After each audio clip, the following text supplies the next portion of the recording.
Om Namo Narayana, Om Namah Shivaya, Shivam, Shivaham, Om.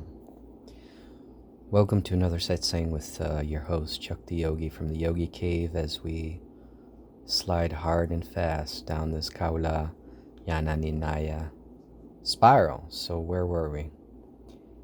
He should always twist his tongue within his mouth in order to let the nectar, rasa, flow, even when he is standing, asleep, walking, eating, or even engaged in coitus. So again, we're talking about coitus here. We're talking about Machendranath. We're talking about consort tradition. And we're talking about the four aims in life, which is eating, sleeping, drinking, and cohabitation or reproducing or coitus or whatever you want to call it. Matsya, right? Maituna, rather.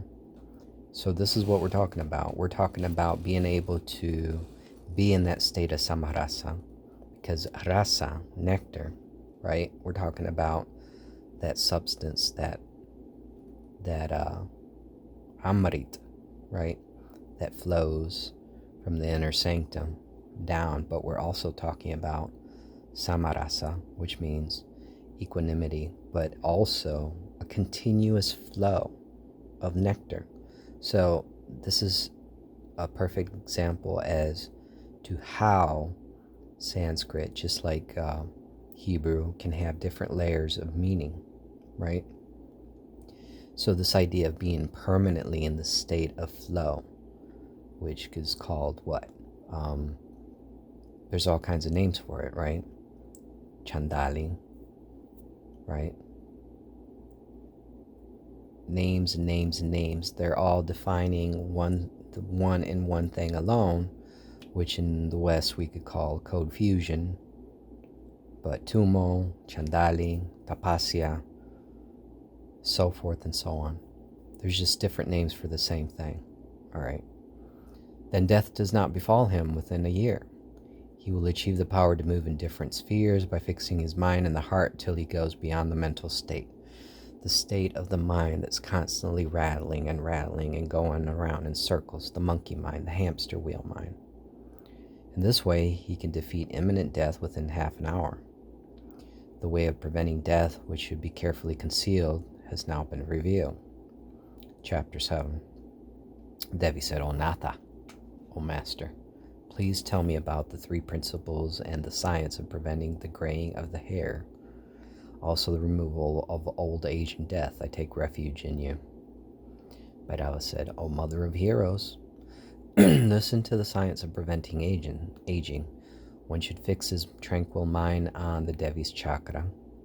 Like the moon of the first night of the bright fortnight, one should visualize oneself as cool as the moon, and we should visualize the peak of one's skull with a lamp wick burning with clarified butter in the center of the bone body. So the whole, when you think about the idea or the vision or of the Baphomet with the fire, it's the same thing as Shiva, because Shiva is sprouting this nectar that's sprouting from the Brahmarandra right here at the crown of the skull. And this is what we're talking about here. We're talking about, and then if you see this in Tantra, both Indian and Tibetan, you'll see the moon on one side and you will see the sun on the other. What does that represent? Well, the Ida and the Pingala, right? So you have these three main channels, Shushumna, and there's this flow going on. So he's starting to focus on the Devi flow, which is lunar, at least in this tradition. Now, Devi, listen with a one-pointed mind, ekagrata, to the second science. One should practice yoga and bring one's attention through the Brahmarandra, which is cool, and the top layer, visualizing the melting of black unguent. Black, it's kind of like what the Egyptians used, but the Indians used as well, kind of like a waxy, perfumed wax that you would put on the top of your head in order to allow it to flow down your hair and keep yourself smelling good in the hot weather, right? One should consider the sun to be inimical and the moon friendly. One should meditate by wearing black clothes and considering oneself to be a black hue in a crypt in an isolated place, free from biting insects such as mosquitoes, snakes, and tigers, decorated with various types of flowers on a place like that with fragrant incenses. So the idea of wearing a color is representative of being in a certain state of mind, right? Which is still practiced in India and in many other places, including the Caribbean, right? And I would know that because I lived in the Caribbean for 20 years and I'm initiated in certain traditions, shall we say. One should consider, well, I already said that. One should visualize oneself going beyond the senses and living on boiled rice, which I'm practically doing. I'm eating once a day. A couple ramen noodles is my main meal. I've been doing that for almost a year now. I don't exceed like 1,500 calories. It's kind of like a starving diet.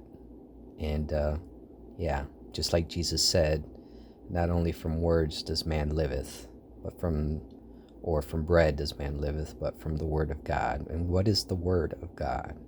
What's a vibration? It's not a word on a piece of paper. Anyway, one should visualize oneself beyond the senses and living on boiled rice. Practicing this for 6 months, one will achieve the siddhis equal to those of the yoginis. So the yoginis are placed in the highest order because this is a yogini cult that we're talking about, which later became the Shakta tradition. One also becomes similar to the god of love and worshipped by divine maidens. So again, the whole idea of kama is not excluded.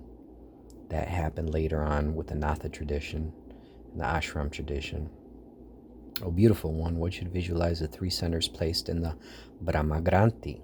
So we're talking about those 3 areas in the center of the skull, the inner sanctum. One should see oneself as dissolved in a part of Brahman, which will appear as a mass of collyrium. With the fluid of this substance, one should adorn all the pores of the body and so on, suffuse the whole body with these nadis, right? Infuse these nadis with this substance, right? And you visualize these things just like in the 7 yogas and Naropa. In order to achieve that, you begin using imagination as a prop to get to this state. This is the idea.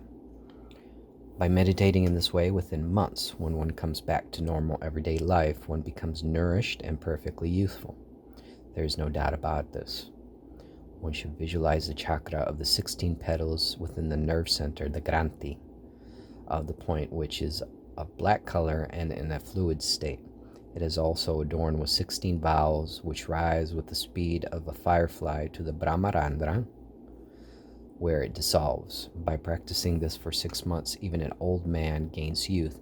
There is no doubt that through this practice one becomes similar to the Lord of Love and attains the place of the yoginis, which are black in color. So the idea of black, why black? Mahakal, Kalima. Why? Kala, Kali. It's a play of words, lila, because black represents infinity. It's all the colors that become one, and it represents the infinite, right? Just like blue represents the infinite with light upon it, but black is the ultimate infinity. And yes, I definitely did have a vision of Mahakal in Ujjain, India, and I understand why he's Mahakal, because Kala is also time, space-time. So Kali and Kala, time and space-time, are one and the same thing.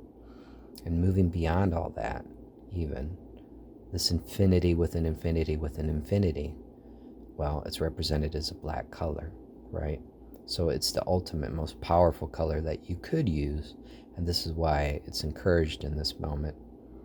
By meditating for 6 months up to a year on the center of the 8 petals in the fluid state at the juncture of the skull, at the base of the hairline, and being thereby anointed by the light of the same, even an old man becomes youthful, a youthful person like a 16-year-old.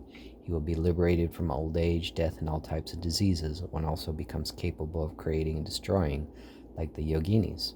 So I'm not going to get into controversy as to whether this is actual or whatever. I'm just giving the information. Right. That's what I'm doing. This is what I'm here to do. And yes, so that's the extent of it. Anyway, Om Namo Narayana, Om Namah Shivaya, Shiva Om, Shiva Ham, Jai Ma, Jai Mahakal. Till next time.